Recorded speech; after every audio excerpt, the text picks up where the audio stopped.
Perhaps the most representative of the alliance between Great Britain and the United States of America is the dynamic duo that led their respective nations during World War II. Franklin Delano Roosevelt, 30th of January 1882 to the 12th of April 1945, and Winston S. Churchill, 30th of November 1874 to 24th of January 1965. In fact, their political relationship is one of the most famous and well-celebrated alliances in history. Franklin D. Roosevelt, or FDR, served as President of the United States for 3 full terms, and part of a fourth from March 4, 1933 to April 12, 1945. Serving in much the same capacity, Winston S. Churchill was the Prime Minister of the United Kingdom from 1940 to 1945, and again from 1951 to 1955. As evidenced by their dates in office, both leaders were strapped in government right in the middle of World War II crisis.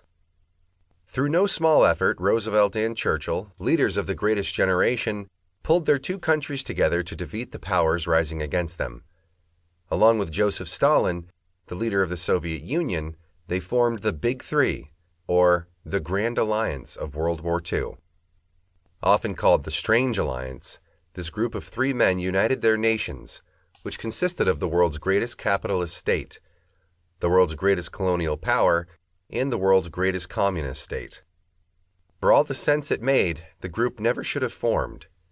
They believed in none of the same principles, but were united toward one common cause: defeating the Axis powers.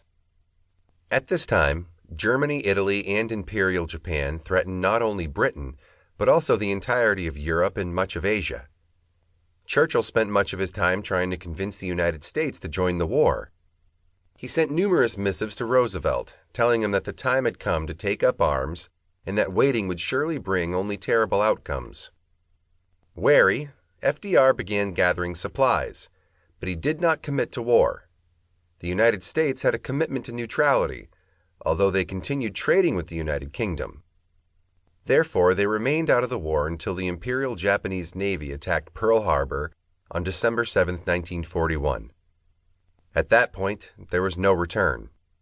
Churchill was cited as saying that he was thankful for the attack, as that blast was what finally pushed Roosevelt to join him in a united front against invading powers. Churchill said America was up to the neck and into the death. While working together, the Big Three faced many hardships within their relationships with one another. Obviously, Roosevelt and Stalin each opposed the other's ideological beliefs. Their nations ran under extremely different rules and beliefs. Of course, the Soviets still remembered the United States' participation in the Russian Civil War and held a hefty bit of bitterness.